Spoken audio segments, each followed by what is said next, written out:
Welcome to Wine, Food and Travel with me, Marc Millon, on Italian Wine Podcast. Listen in as we journey to some of Italy's most beautiful places in the company of those who know them best, the families who grow grapes and make fabulous wines. Through their stories, we will learn not just about their wines, but also about their ways of life, the local and regional foods and specialities that pair naturally with their wines, and the most beautiful places to visit. We have a wonderful journey of discovery ahead of us, and I hope you will join me. This episode is proudly sponsored by Vivino, the world's largest online wine marketplace. The Vivino app makes it easy to choose wine. Enjoy expert team support, door-to-door delivery, and honest wine reviews to help you choose the perfect wine for every occasion. Vivino. Download the app on Apple or Android and discover an easier way to choose wine.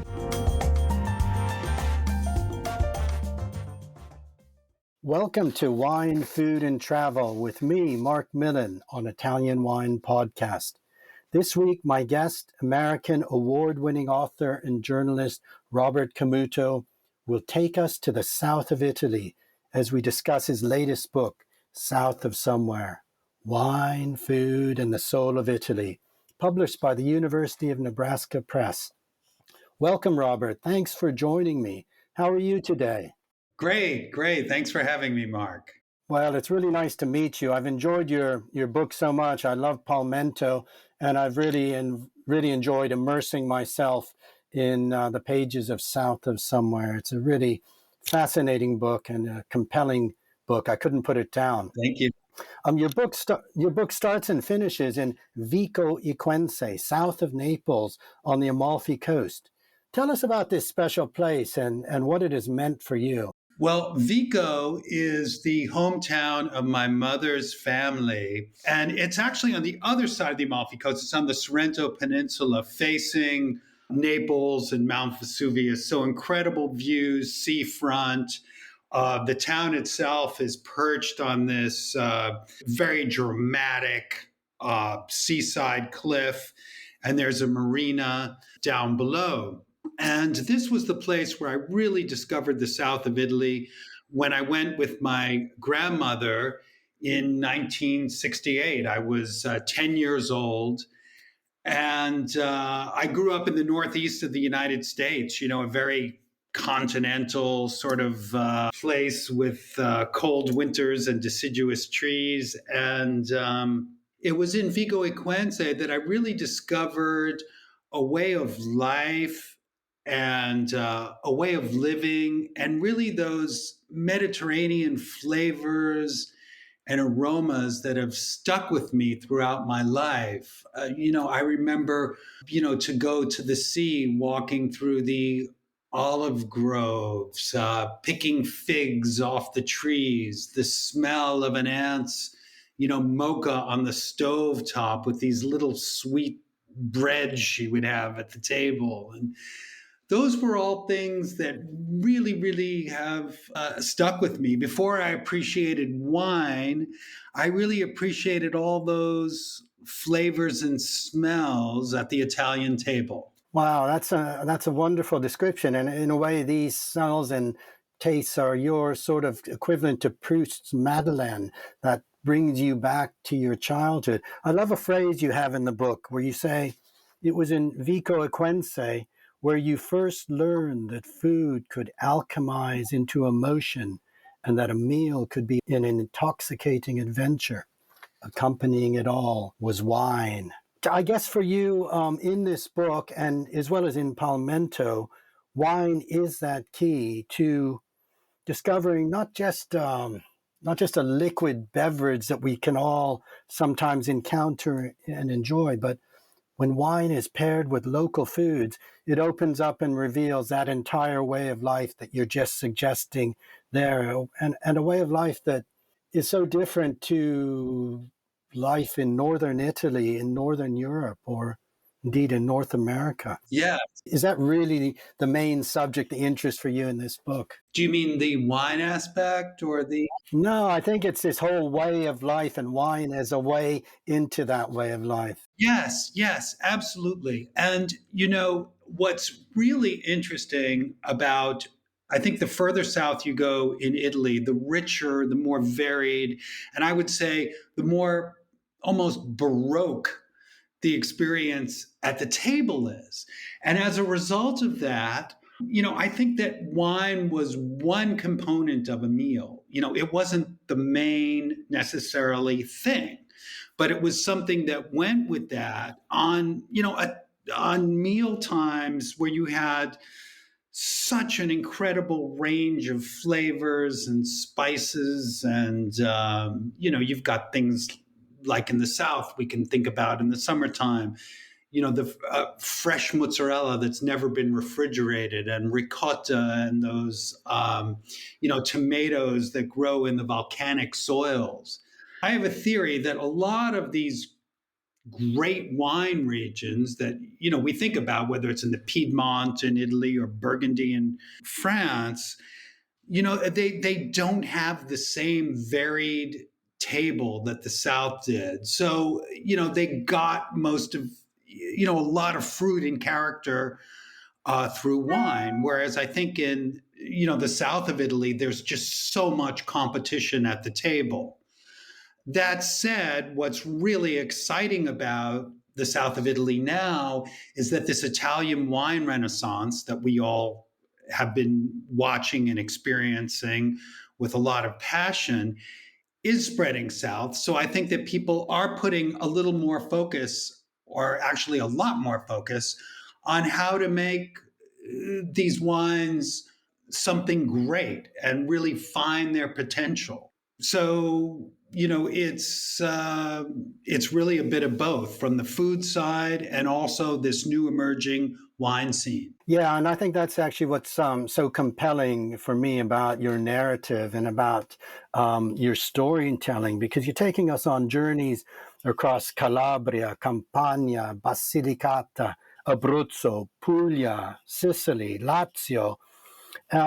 And we're discovering wines in some cases were almost forgotten just 30 years ago, but which today are becoming, well known around the world, and making us want to learn about the areas where they're produced. Ciro, Alianico del Voltere, Etna, Montepulciano d'Abruzzo, and of course in Campania, Tarasi, Fiano di Avellino, and Greco di Tufo. So there are all these wonderful names and wines, but you bring them to life through the winemakers themselves and the many characters that you encounter along the way. And what I really love about your books is the descriptions of the people you meet, who I think are the real focus and subject, more even than the wines themselves. You've got a real gift for creating portraits of people precisely through their appearances, how they look, what shoes they're wearing, the way they speak. And actually that gives us an insight into the way they think, almost literally warts and all. I'm interested in a writer's. How do you achieve this with such vivid precision? I've always been interested in writing about people. Way back in the day, many, many years ago, in my earlier career, I wrote about politics in Texas, for example. And I've always been interested in writing about the people, the characters. Whether you're talking about it could be a leader or a company executive. What I'm always interested to know is what makes the people tick, what motivates them.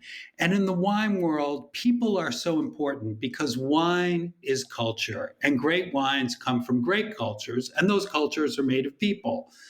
So I think that, if it weren't for 5 families in Burgundy, Burgundy wouldn't be what it is today. If it weren't for Angelo Gaia and some other producers in the Piedmont, we wouldn't know, Piedmont as it is today. So people are just so important.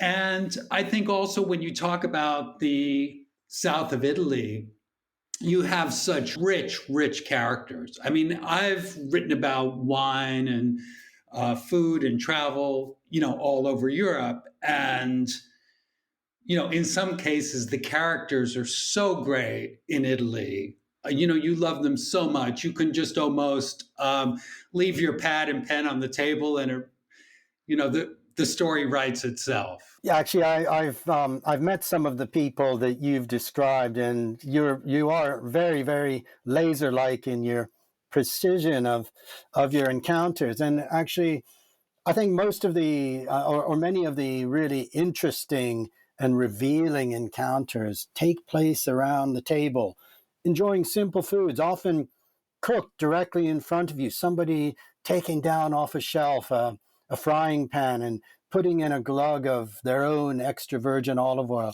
And you can smell the garlic beginning to sizzle.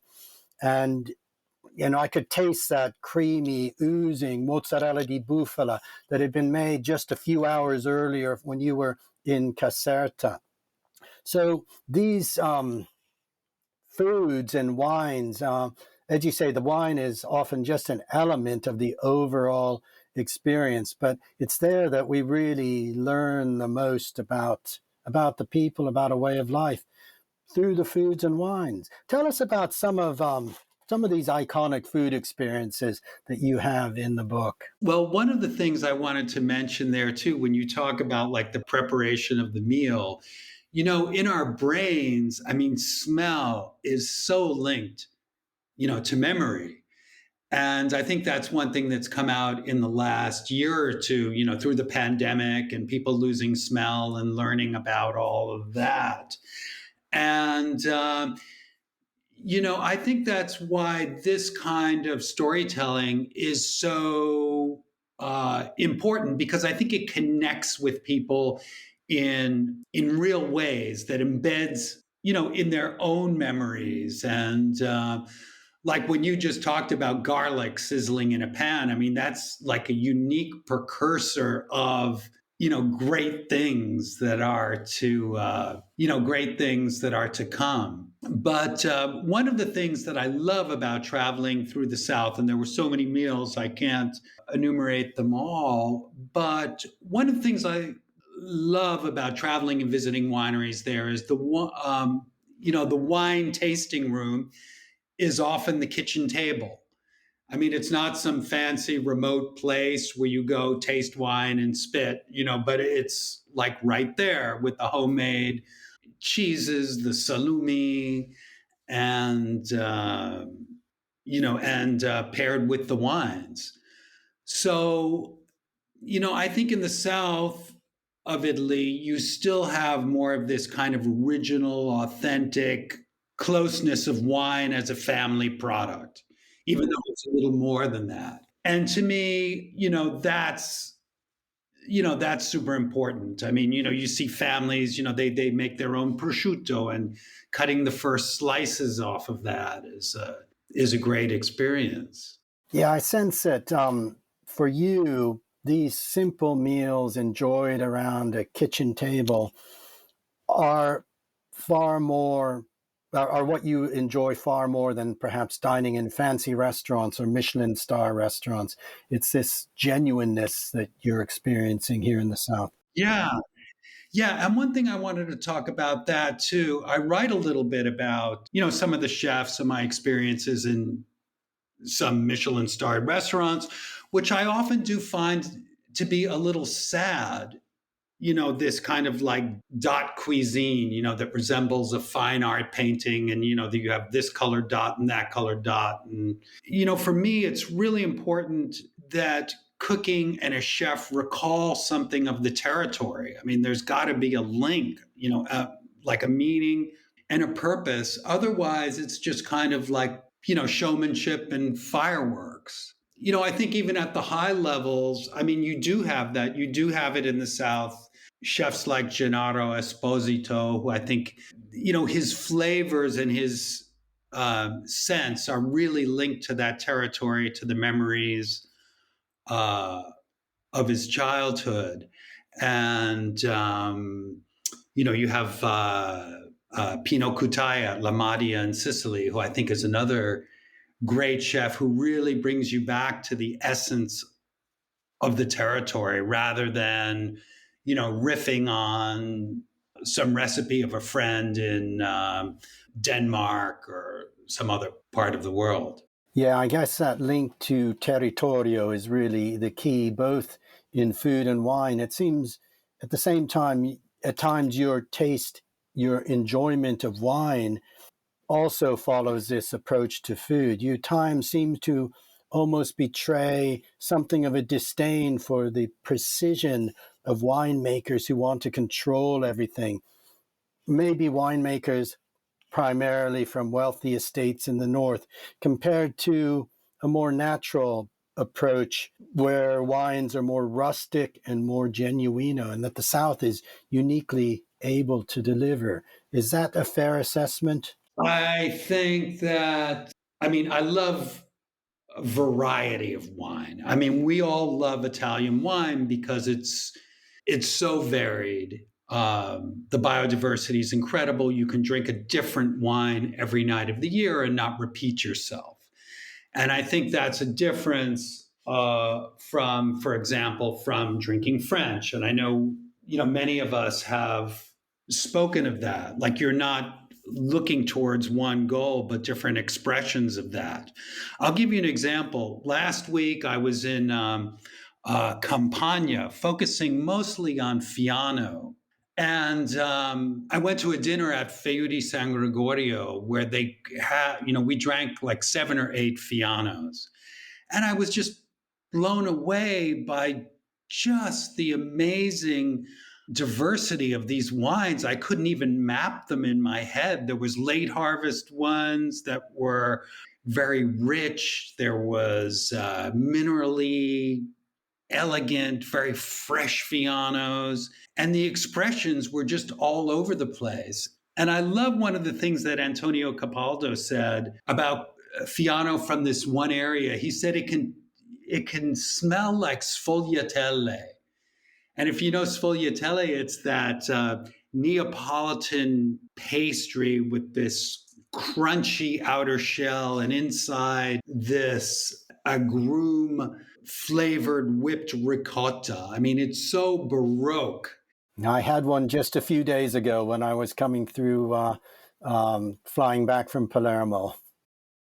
Yeah. And if you think about it, I mean, the fact that you could have this wine that over time and in the bottle starts revealing all these crazy different flavors. It's absolutely thrilling. So I think to try to fit some of these wines into a category or, one style is kind of a mistake.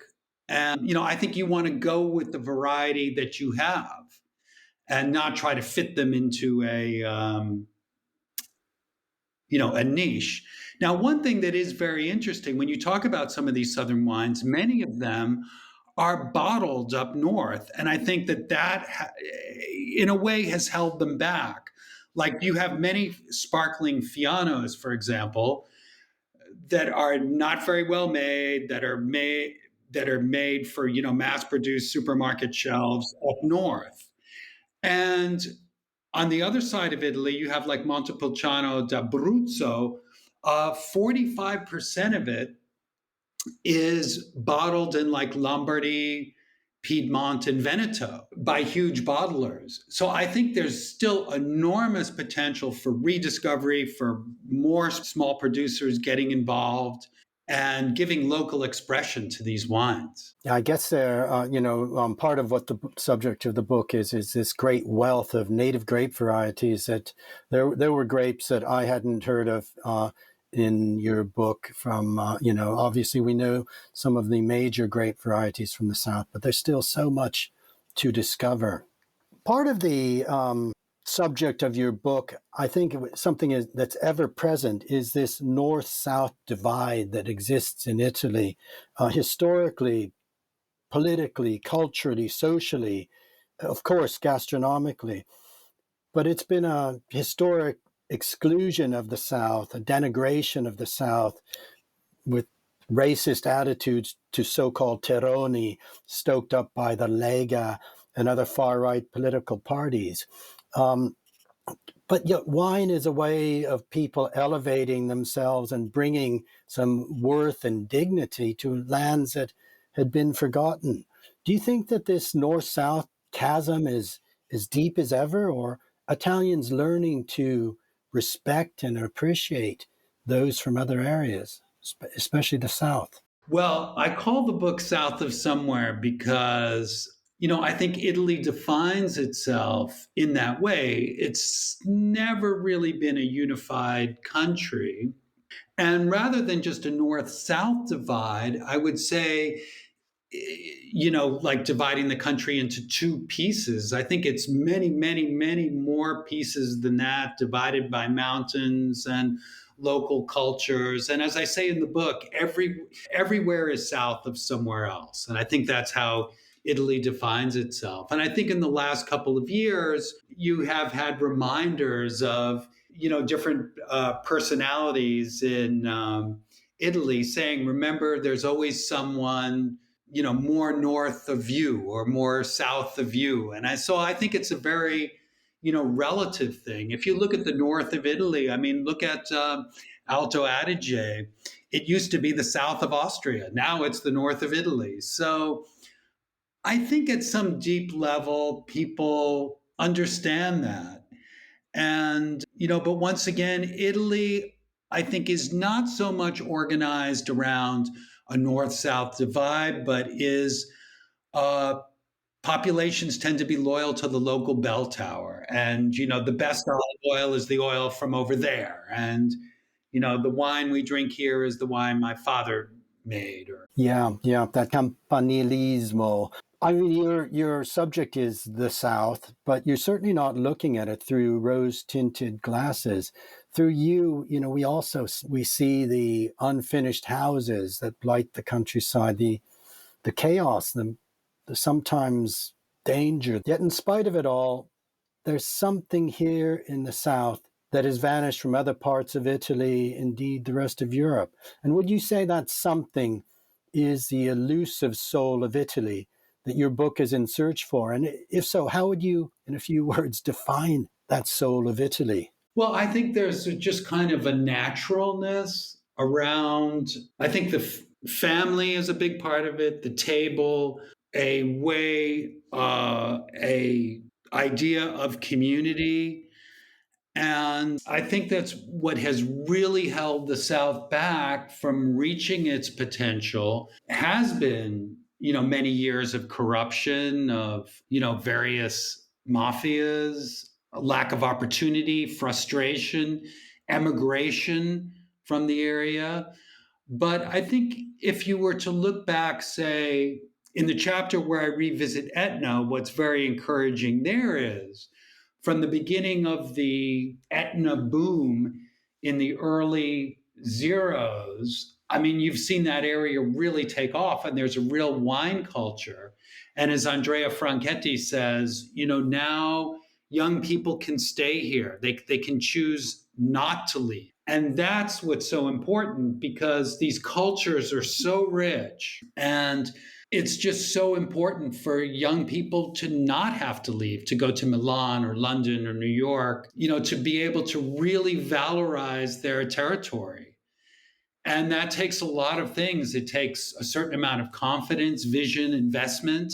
And, little by little, it happens. There are areas of hope. It's not, like a wave that's suddenly sweeping over Italy, but it's shown that it can work and that people can make a living, they can valorize their territories and promote it to the rest of the world. Yeah, and actually, I think what's so interesting in your book is that we gain an understanding of why young people want to return to the land for those reasons you said, for the values, for the family, for those simple pleasures around the table that if you had a career elsewhere, people are missing that, and that's why they're returning and doing great things now. Yes, yeah.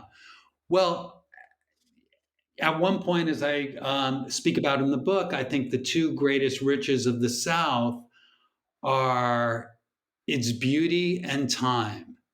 and that people still do have time there, which is something that it seems that maybe in modern life has become a more precious commodity.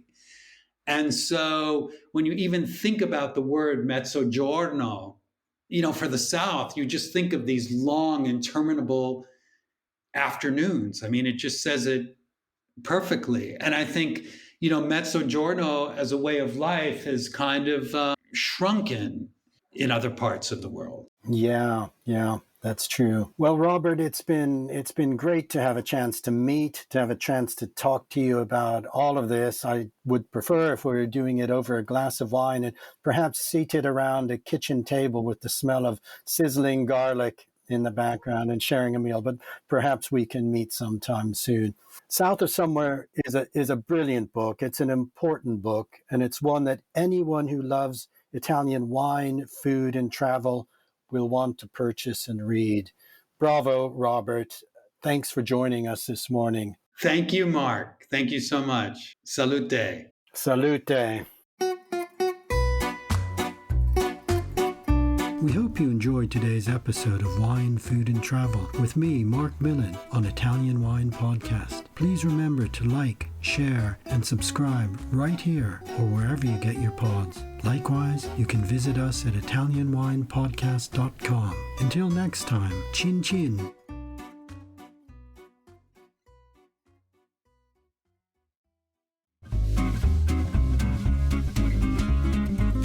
Hi everybody! Italian Wine Podcast celebrates its 4th anniversary this year, and we all love the great content they put out every day. Chin Chin with Italian wine people has become a big part of our day, and the team in Verona needs to feel our love. Producing the show is not easy, folks. Herding all those hosts, getting the interviews, dropping the Clubhouse recordings, not to mention editing all the material. Let's give them a tangible fan hug with a contribution to all their costs. Head to ItalianWinePodcast.com and click donate to show your love.